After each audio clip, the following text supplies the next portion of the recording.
Today we'll be talking about the impact of COVID-19 on the IT industry and the way forward. As everybody is sitting at home and aware that the virus which started from Wuhan hit us in December 19 and being the epicenter and then followed to Europe in Italy and now in America being the epicenter. It has spread to 184 countries, practically bringing the entire business to standstill in all those countries. The economy in every country is currently looking at recession. Experts say that probably India and China are the only one which will be showing some bit of growth, but that's not a respite from it. We do not know how long and when this virus would be tackled because without any preventive care or reactive care in hospitalization, which is not in sight, experts vary from saying anywhere between 6 months to 18 months is what we're looking at from either a vaccination or a cure. It means we are looking at unprecedented times where our normal is changed completely in last 3 months. With this background and the story, we have our illustrious panel here joining in. My name is Raghav. I'm your host. I'm an alumni of batch of 2008. I've been across various industries. I'm currently consulting in Anviti Insurance broking. I have broadly 15 years of experience between consulting, technology, and strategy aspects. Let me introduce you to our two illustrious panel available here. Mr. Y. Shekar is there. He's the alumnus of batch 1985, which is, I think, the first batch of Simsr. So happy to have you here, sir. To give a background about his career, he's currently in charge of Center for Digital Technology at IIM Udaipur. He's working on enabling management and leadership skills for the digital world. He completed his PhD last year. His research is in the area of impact of technology on mid-management roles. He spends his most of times in the cross-section of sports and business organizations to evaluate how the future of work will evolve.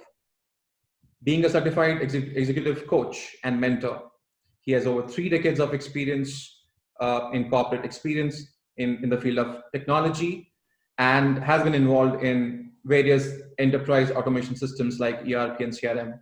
And he's someone that we all could learn a lot from. Thank you, Mr. Shekar, for joining in today. Thank you. Yeah. Our second panelist, Mr. Abhijit Bhalerao. He is from the batch of 2002, has a strong 20 years of professional experience with about 18 years on the technology consulting side focused on people leadership and CXO advisory in diversified industries. Currently, he's head of IT at Dr. Abe Firodia group of companies, which includes Force Motors, as everybody knows, and Jaya Hind Industries and other group companies, where he firmly leads the technology initiative in all these group companies across business application, enterprise architecture, and infrastructure domain. He's known for creating an innovative culture within the CIO organization, leveraging emerging technologies to consistently deliver business-focused solutions. His background is he was a technical director at EY India, was a delivery where he was a delivery consultant for SAP Technology Solutions. He was also operation director at SCL Technologies, has background in SR Group, Raymond's, Siemens Information System, and more.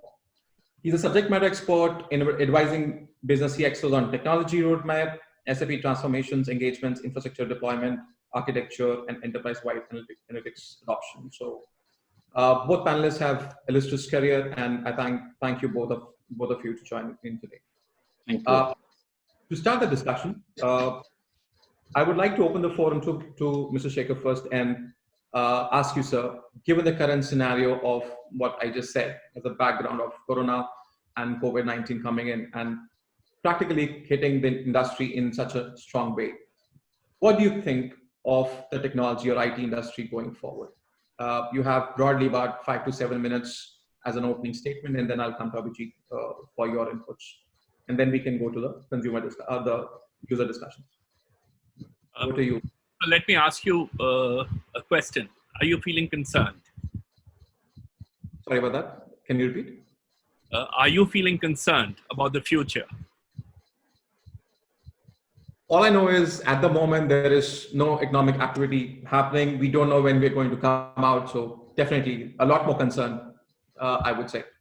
The way I look at it is this is probably a trailer of a blockbuster that's yet to release. What we are witnessing now is probably a quick look at what the future for most of us is going to be like. The future definitely is going to be a lot more uncertain and unpredictable. We have to find ways of excelling in that kind of an environment. And the way forward clearly is with the use of technology. So take technology away, the world will come to a grinding halt in a much bigger manner than what we're currently facing. The current halt is more on account of a protective nature. It is intentional. It is to look at the solution that we can provide from a healthcare perspective. And for that, the business is getting impacted. It's not an economic reason. But in future, it's not going to be healthcare. It's going to be economic.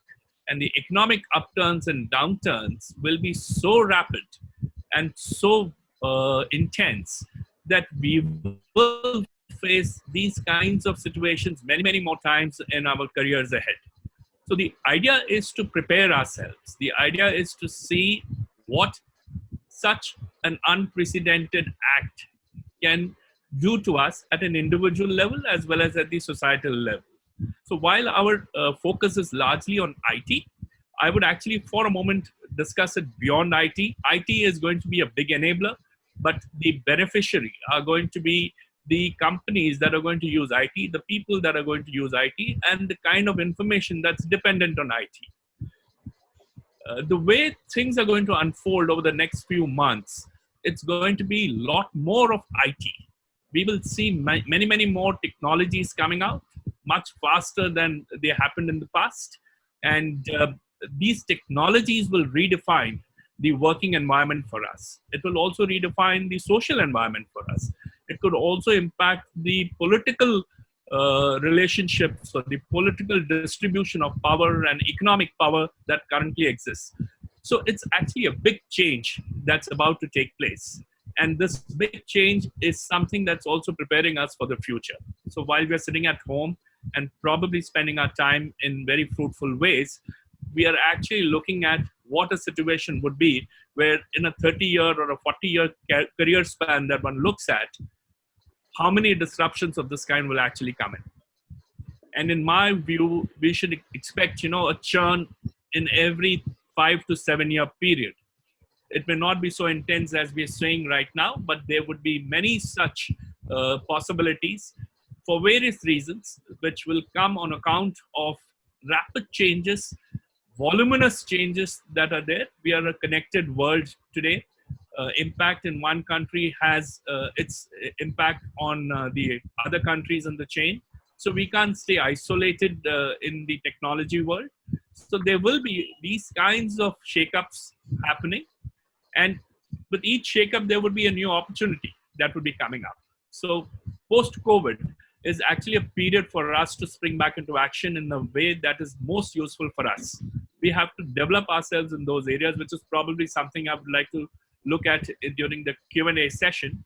But largely, I look at it as a very good opportunity for us to prove our mettle at individual level as well as at the industry level, and largely in the context of country, which you picked up in terms of saying China and India are probably slated to be the leaders in the new norm that is going to come up.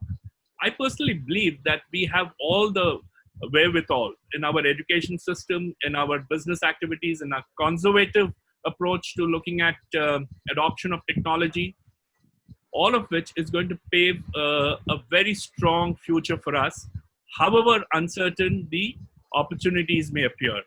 So in my view, I see this to be a great opportunity with a lot of optimism and hope. And the period beyond the lockdown is going to be something very, very interesting for all of us. Okay. Before I come to you, Abhijit, thank you for your response, Shekar. Just point for the participants here.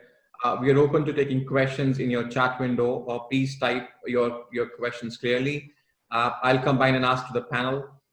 When you're typing your questions in your brackets, if you can also give us your experience level. Are you a student? Do you have an experience of XYZ number of years?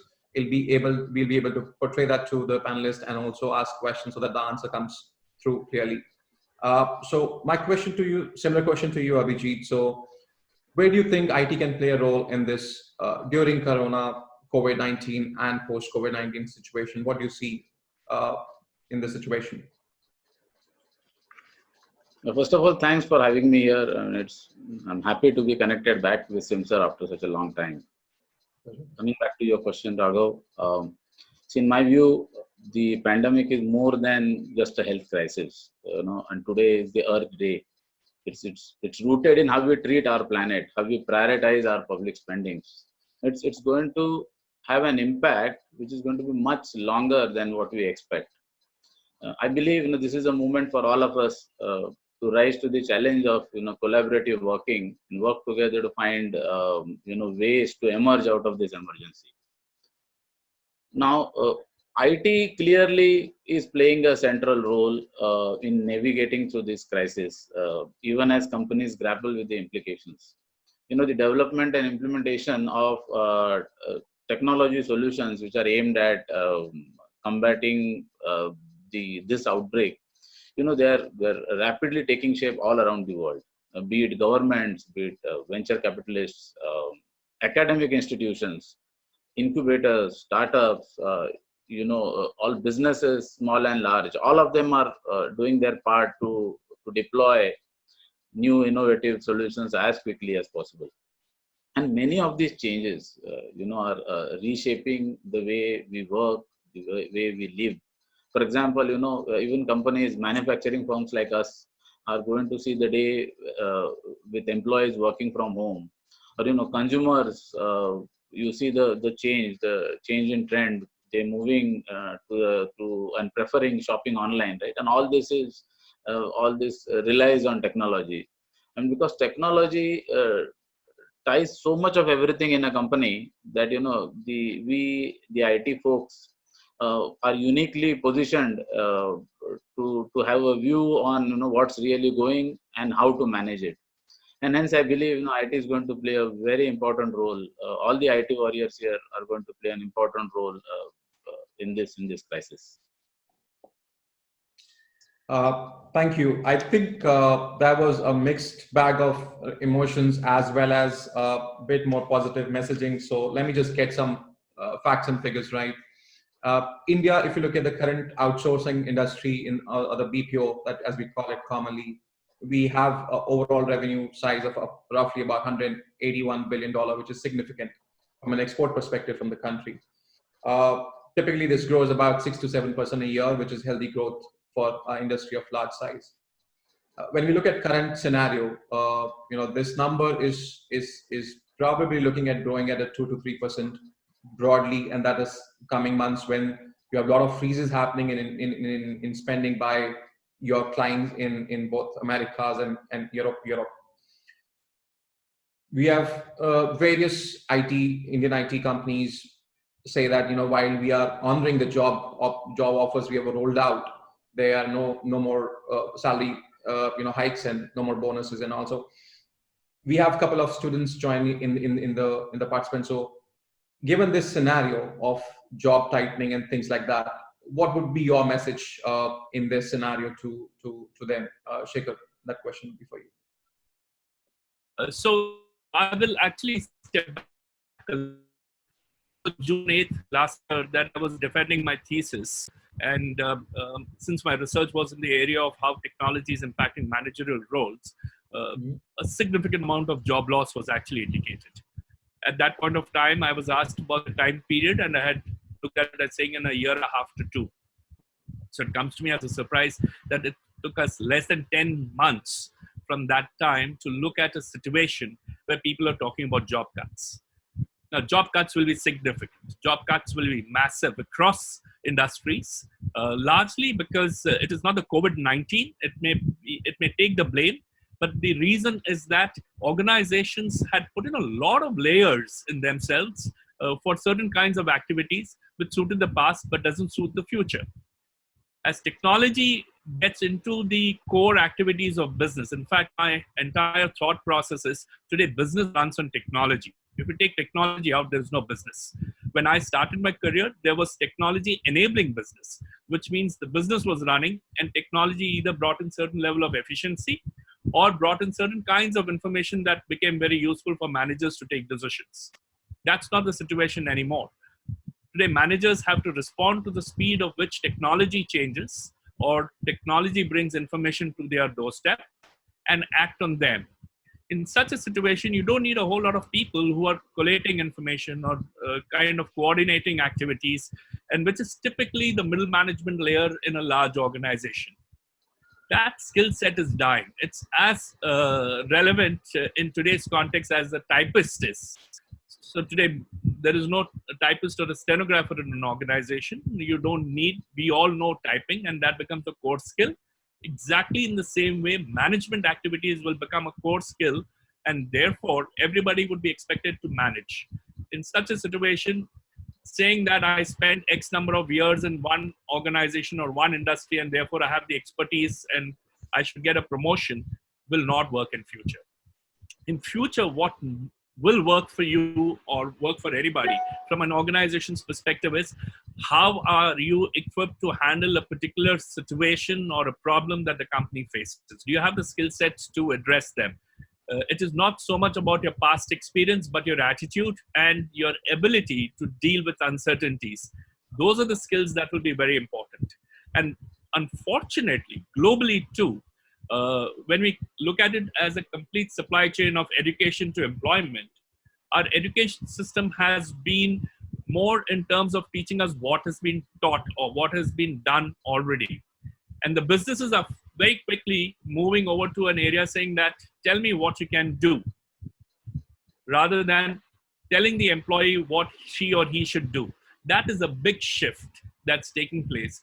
That is the level of adaptability we need from a skill perspective, from a thought perspective, as well as from an ability perspective. We have to start identifying problems and then saying, this is how I'm going to solve this problem. And the organization will rally its resources behind us.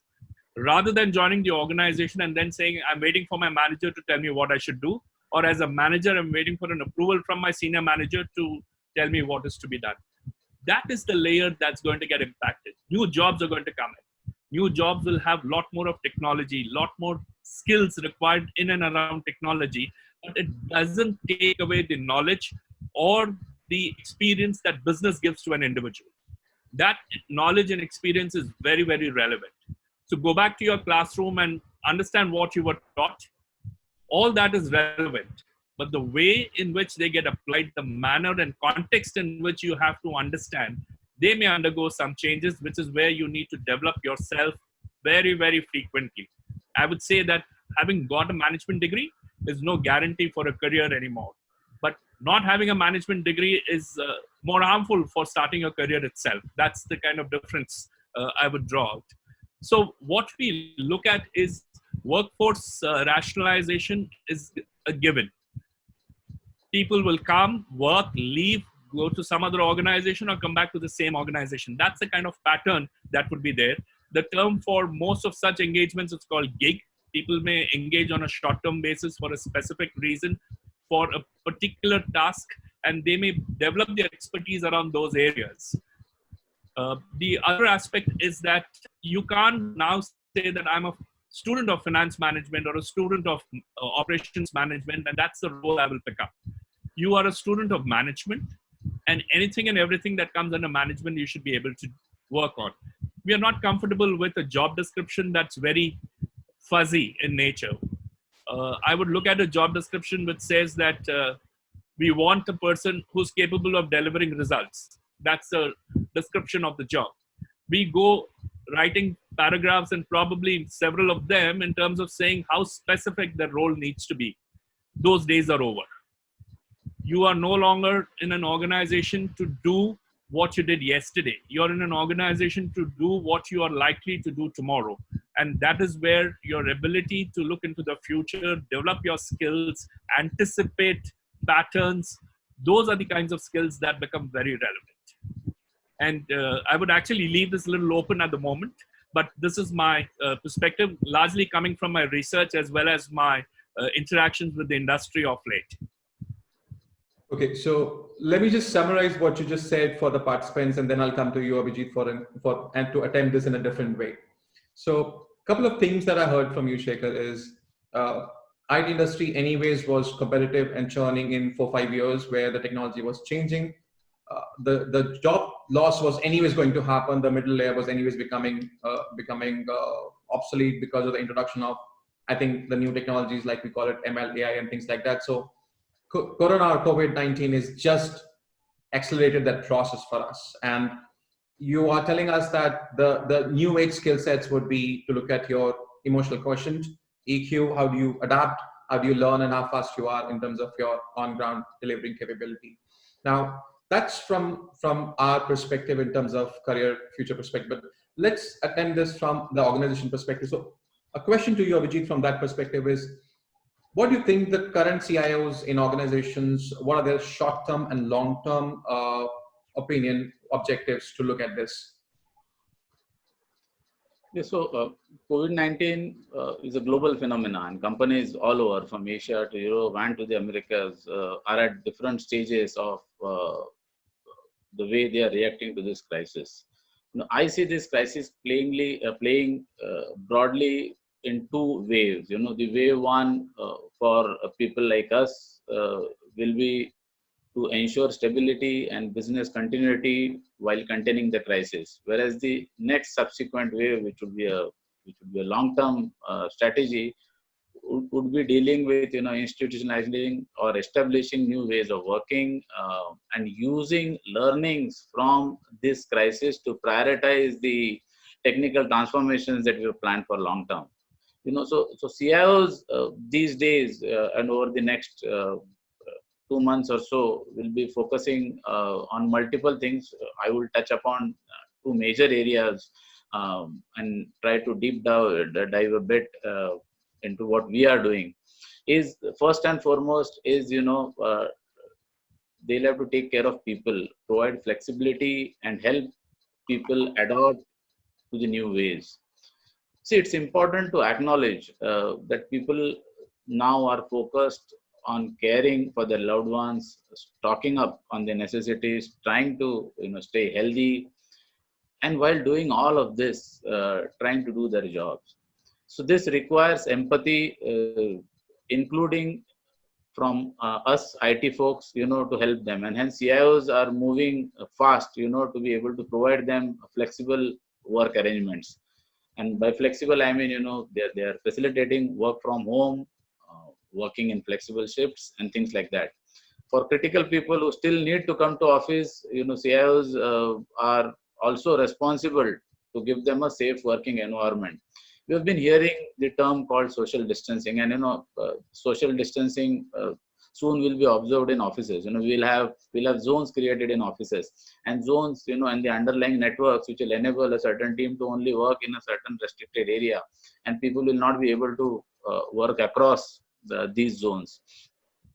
There are obviously challenges associated, and with the sudden surge of people, now connecting remotely. There will be multiple issues from inadequate video conferencing capabilities to poor internet connectivity at employee homes. CIOs are busy dealing with these issues these days.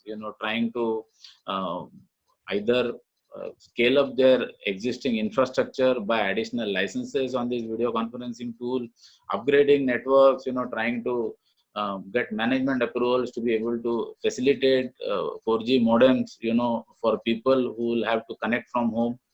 They are also, working on the overall infrastructure readiness, and most important of all, security measures. And let me try and spend a few minutes on the security measures. When these are key to enable something like a remote access or working from home environment, right? And that threat actors these days, they're already stepping up cyber attacks to exploit this confusion and uncertainty prevailing, right? You've seen attackers launch email phishing campaigns, right? They're posing as corporate help desk, asking for workers to validate credentials. CIOs have to ensure that they have the necessary communication and trainings in place and awareness of the such threats when employees will be working from home, right? There is additional unprecedented load on the VPNs. We've never had so many VPN connections used for remote connections, right?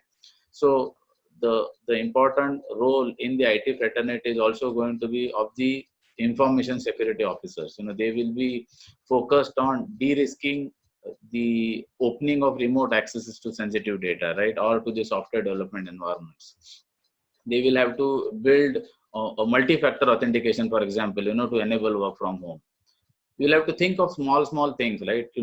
For example, at our place, we have to worry about, are the firewall policies also available on the endpoint or the laptop which the user is going to use, because he will not be actually using a governed internet connection when he was in office, right? When he's at home, he's going to use an open internet connection, which then is an invitation to internet threats, viruses, as in malwares, and software cracks and things like that, and unknowingly is going to get them installed. So am I really securing the endpoint even when the endpoint is outside my office premise? Is also a challenge that CIOs will have to think. The applications that we have, are they light enough for somebody with a low speed internet connection at home? Will you be able to still open the application using a VPN? Is my VPN secure enough to be able to stop data being copied from the personal desktop or laptop to the office network and vice versa? Right? Can I really stop him from taking a screenshot? Is my tool good enough to be able to protect prints being taken from the application we is accessing from home? So these are areas where the CIOs will have to think. The applications which are already exposed on the internet, they are secured with a security certificate and HTTPS. But is it really good enough in these days? Do we really need to have an additional web firewall in place? Is my geofencing in place? I have IPs from China regularly hitting applications, and this is seen. It's a very common thing seen, and most of us have experience this. So am I really geofencing my applications to the right extent? And there are many such things. CIOs will also have to muster resources to help with monitoring. They should have resources which will be able to monitor and give a report on network availability. They should be able to identify new strengths of malware and things like that, right? So, and these massive shifts in the pattern of the way employees are going to work, the customer behavior patterns are going to change. These are going to put huge strains on each institution's infrastructure. The internet service providers, and we all have already seen this, are facing degradation of service due to overloads, on a sudden surge in the internet demand. Also, the supply chain with this crisis has completely been dismantled, and the normal lead times for buying a server or a storage is higher than ever. And hence, it's also necessary for the CIOs and the IT fraternity to take a step back, develop a clear perspective about which systems and applications are most critical for them, and then accordingly prioritize their work. So all of this, is keeping most of us busy. And the last point that I want to touch upon is also understanding the implications of the new normal. CIOs know that while the economic consequences of COVID are still far from clear, I personally believe that the end of crisis will not mean a return to the business as usual. This is going to have adverse impact, and it's going to inevitably require CIOs to cut costs, particularly in the short term. So everybody in the IT fraternity is also now evaluating fixed capacity that's not being used. They're trying to identify ways to drive more productivity, and and implement all cost-cutting measures without diluting, the long-term tech transformations which have been planned. So these are the things, where CIOs are focused these days. And while we know that in many places things are likely to get worse before they get better, as there are many unknowns yet to be known, I personally believe that for all those IT warriors who can manage and lead effectively at this time of crisis, this can be their moment to shine. Right. Thanks for the response, Abhijit. We can see, being the CIO, the security and the scalability of applications and the load on the network, I believe, is keeping you up at night. We can see that definitely. And data being the new oil, because the current oil is barely as cheap as penny a barrel. I think this is the most important that any company can make. Let me come back to you, Shekar, and we can change the gears a little bit. Abhijit mentioned there are three phases. Phase one is to stabilize the current situation. We are living in a VUCA world and we need to kind of be stable. Phase two is where the new ways of working can come. And I want to throw a situation to you, two situations, and I want a quick responses. Theorize and fantasize what you think would happen. Situation one, we are able to find a cure for COVID-19 very quickly, 3 to 6 months down the line, and we are able to, get that healthcare situation slowly under control in another situation. The other situation I want to give you is the worst side, that we are unable to find a proper cure in next mid-term, which is basically about 1.5 years to 3 years. In those two scenarios, very quickly, if you have to theorize how the work situations look like, phase two, what would that be? So let's look at it as two parts. One is a threat to life. The other is the threat to livelihood. So the current emphasis would be, or the first level of emphasis would be safeguarding the threat to life. So everybody's life becomes important, and that's how we are looking at lockdown. But beyond a point, it will become threat to livelihood that will take priority over threat to life.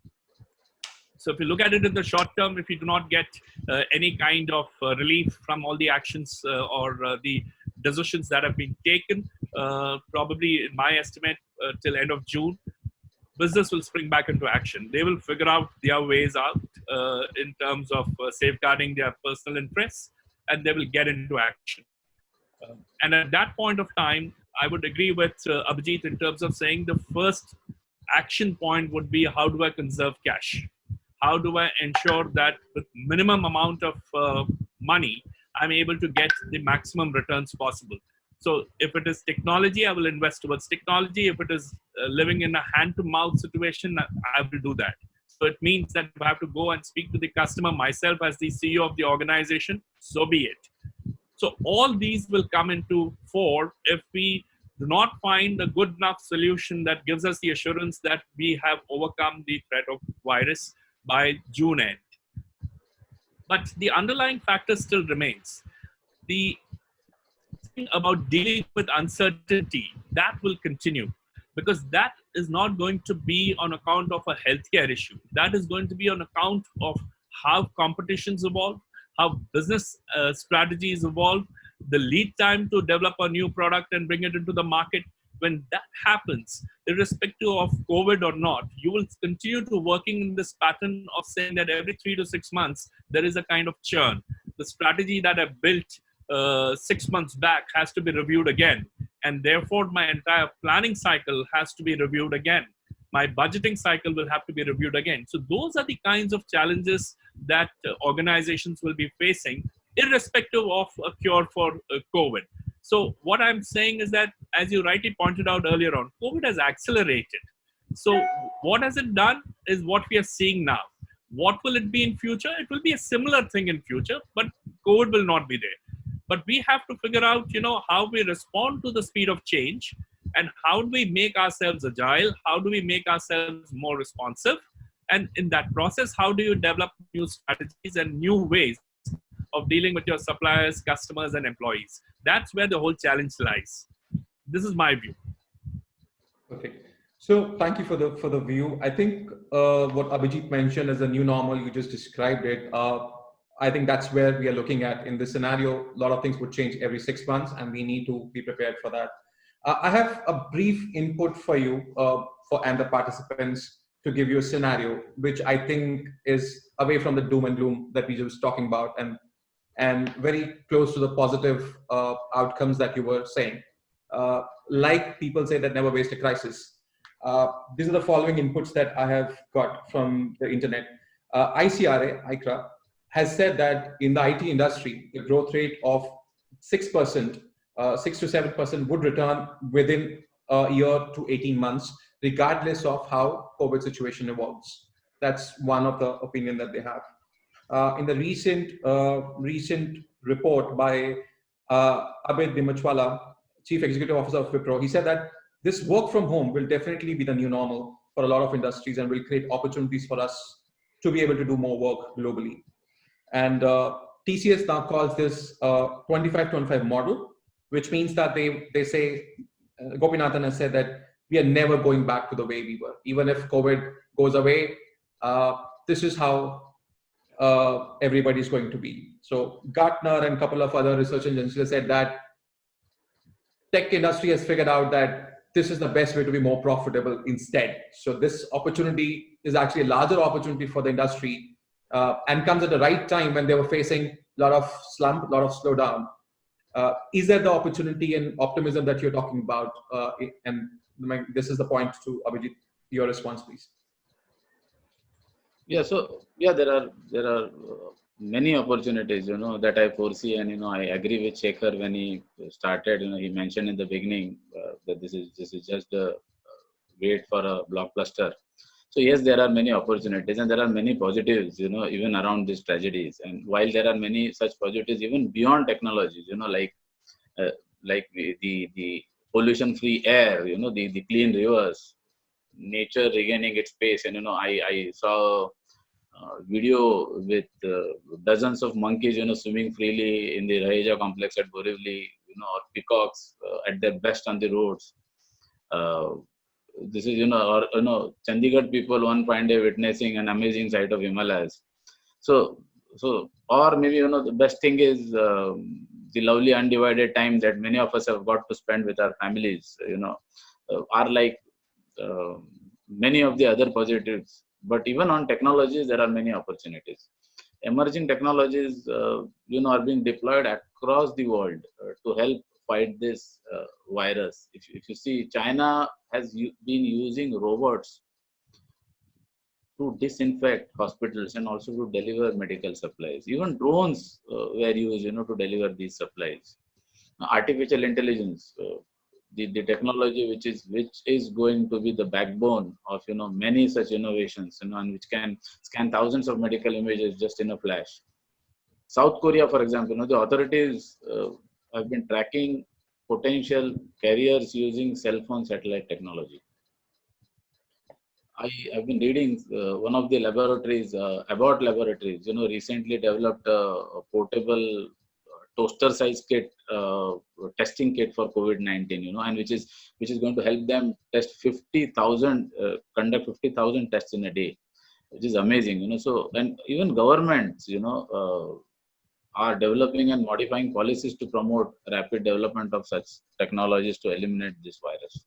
So there is a tremendous potential, lots of opportunities. Ministry of Corporate Affairs has now allowed companies to channel their mandatory CSR spending towards helping fund such new technologies which are going to aid fight against this pandemic.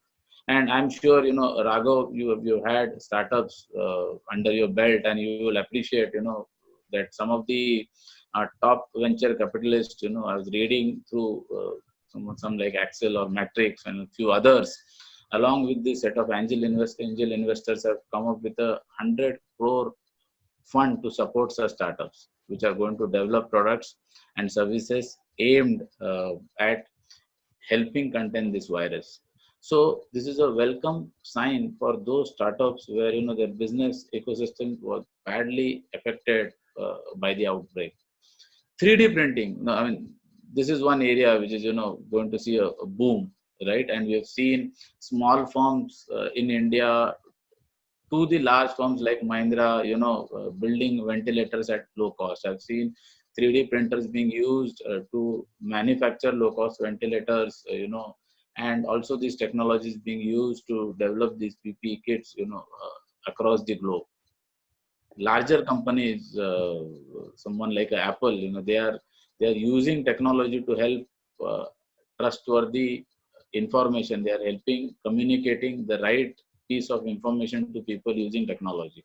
So yes, there are lots of opportunities, in this space, even the crisis, which are going to help us in the long run. Thank you. I think you brought a couple of interesting points, and given the time, I think we have about 15 to 20 minutes left, so we'll make it like a rapid fire discussion point. So I would request you to keep your points brief. You brought a point about South Korea tracking potential carriers. You talk about Apple and Google leveraging technology to track people. We have Arogya Setu as an app coming from the government of India. So the question is, what about privacy?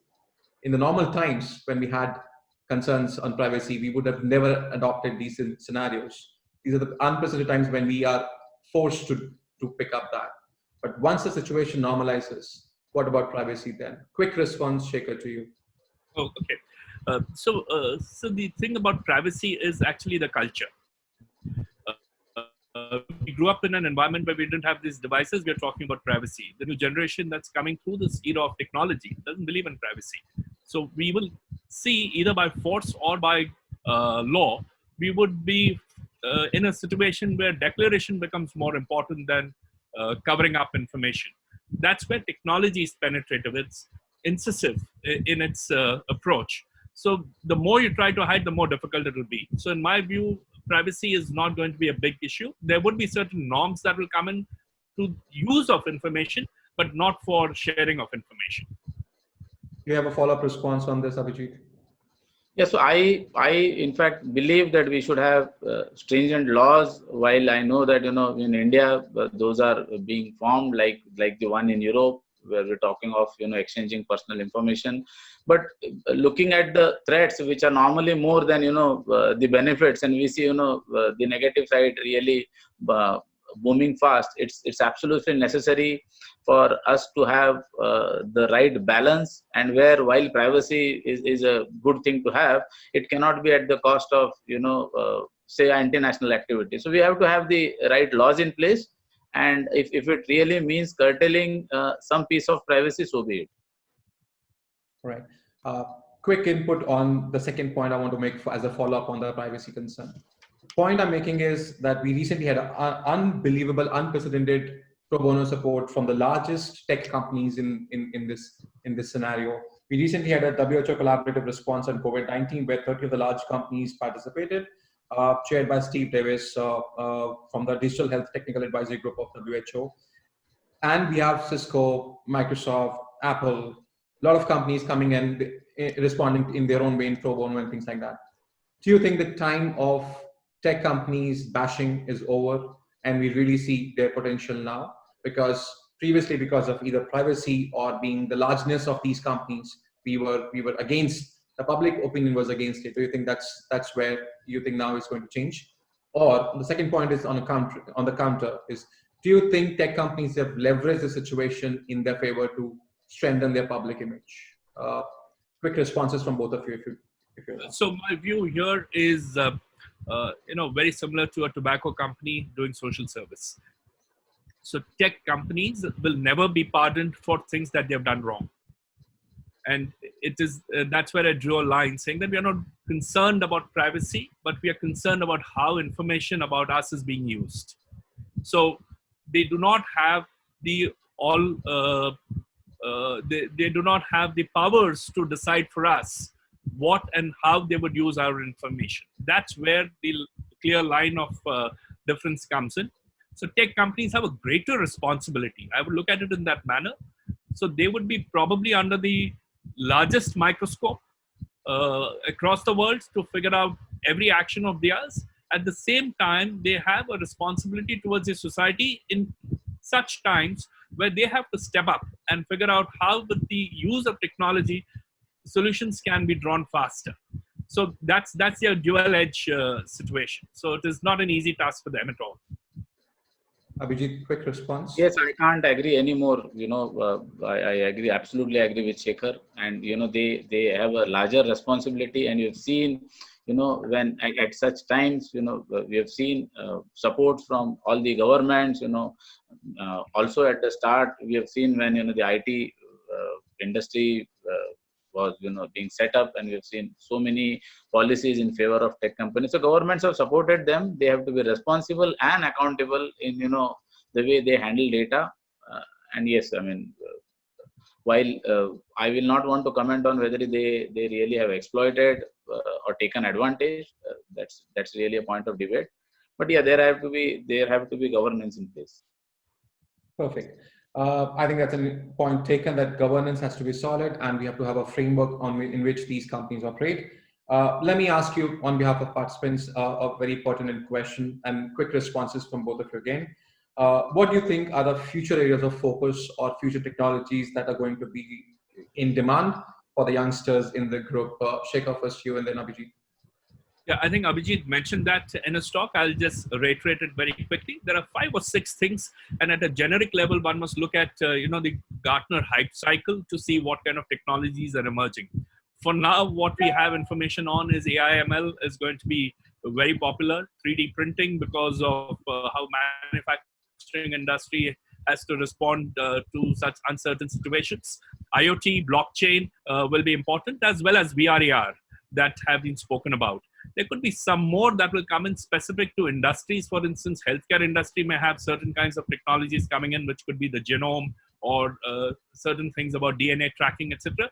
So each industry may have something very specific to their needs. But by and large, I would look at, an AI/ML, a robotics part of it, and then something to do with 3D printing, VR/AR, as well as IoT and blockchain.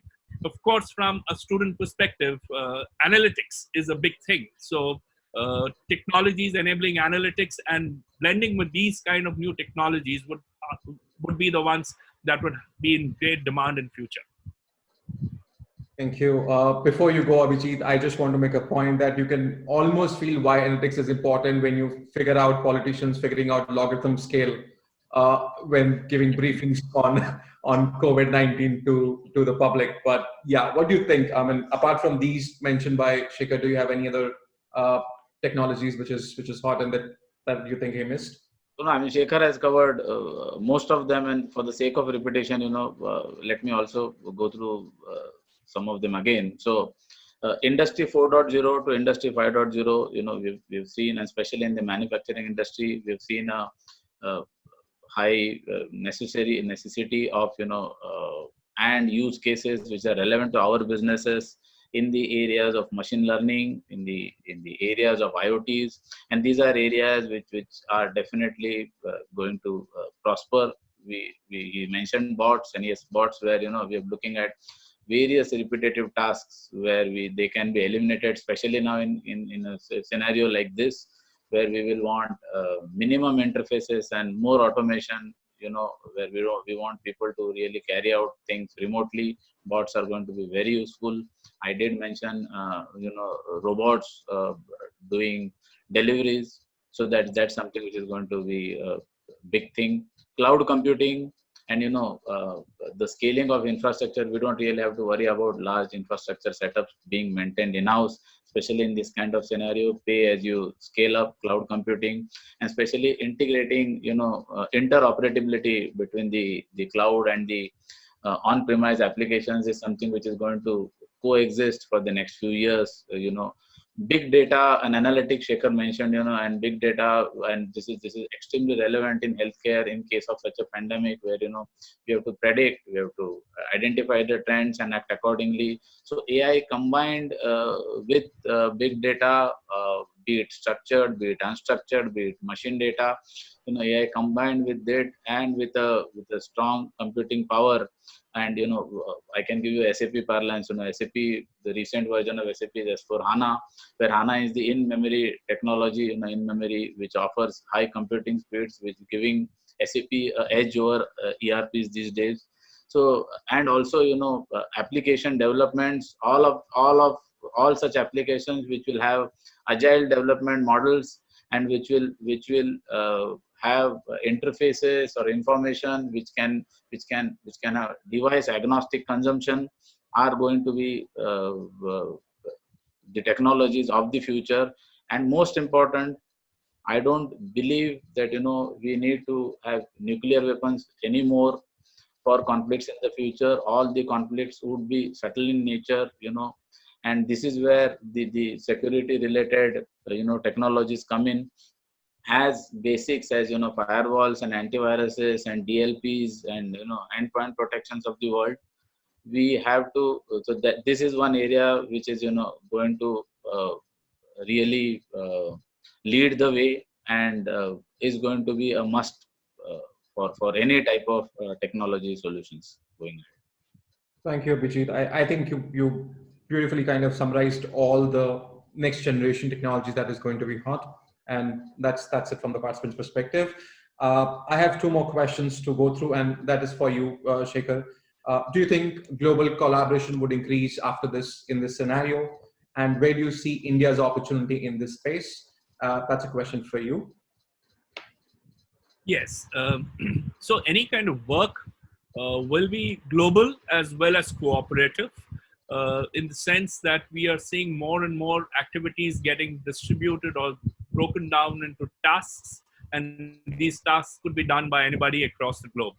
Work from home is a very simple example of saying how remote location activities can get enabled.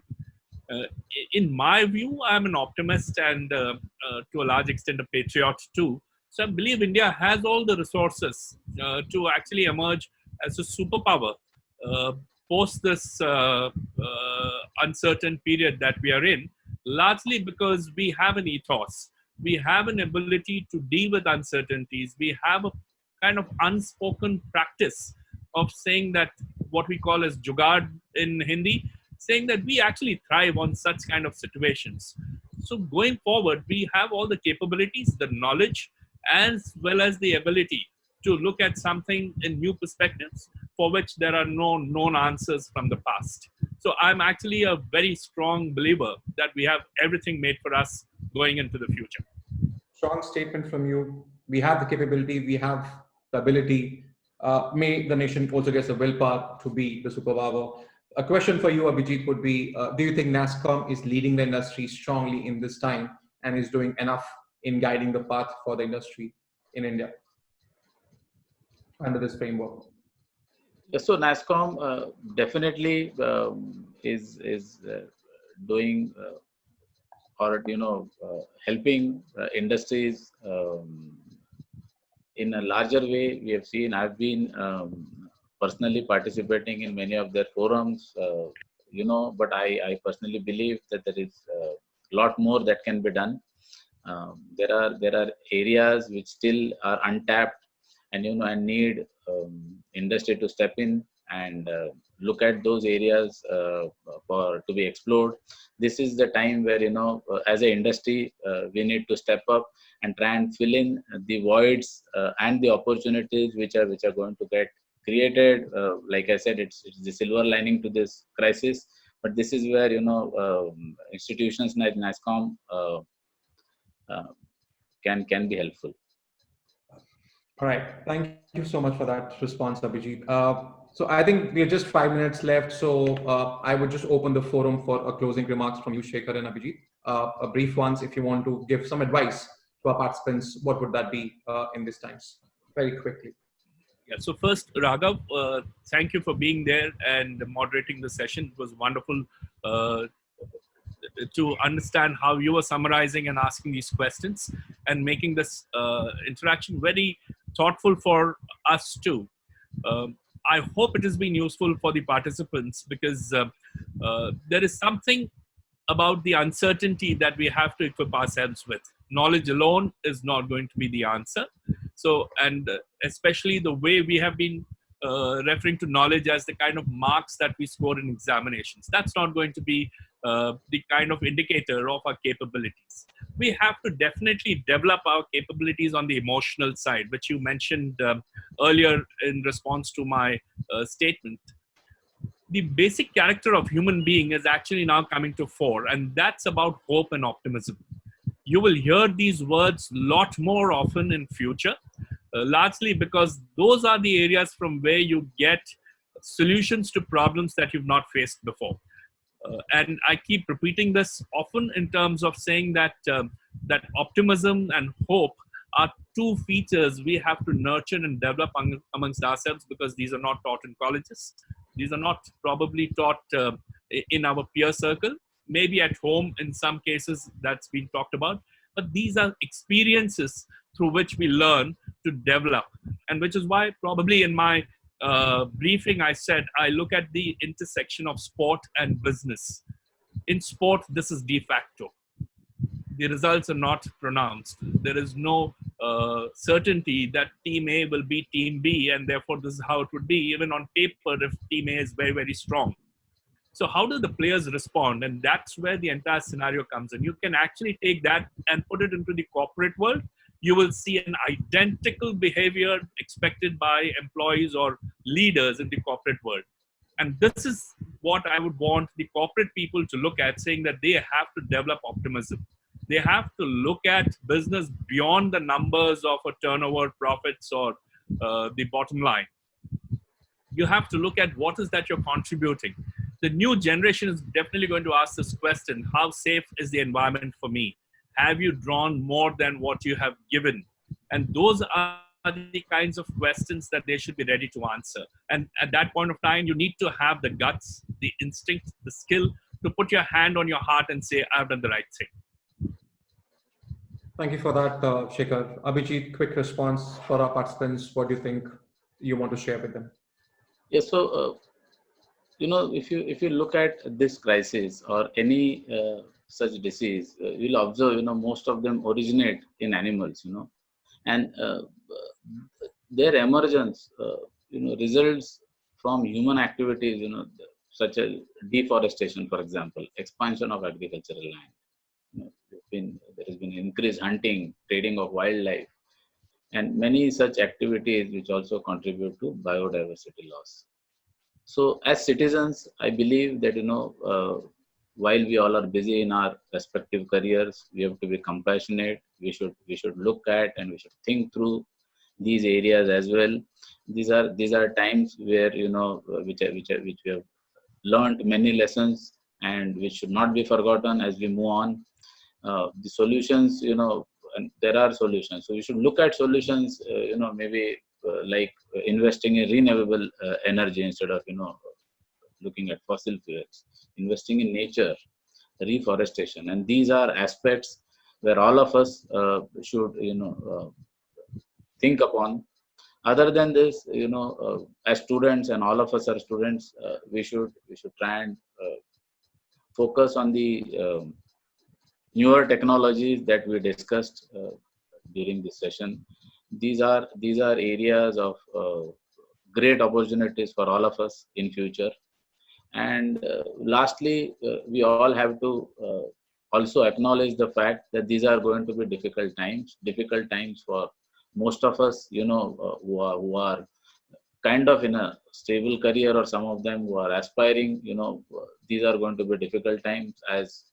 As professionals in the industry, like I said, we'll have to get adjusted to the new normal. Similarly, for new entrants, you should not get disheartened. It will not be a reflection on your skills, so to say. If you see there is a sudden decrease in the number of immediate jobs, and Shekar did mention that, right? So the best idea is to keep fighting, stay healthy, keep learning new things, and keep working on the opportunities that will come our way soon without really getting disheartened. All right. Thank you so much. This is the time. So let me just say the following words. I hope, Shekar, you mentioned a couple of times about emotional question, and I will encourage the participants to probably know more about it. And I hope, we can figure out a way to reach out to you and learn more. and I'm requesting Himanshi and Arvind to figure that out, how those logistics can work.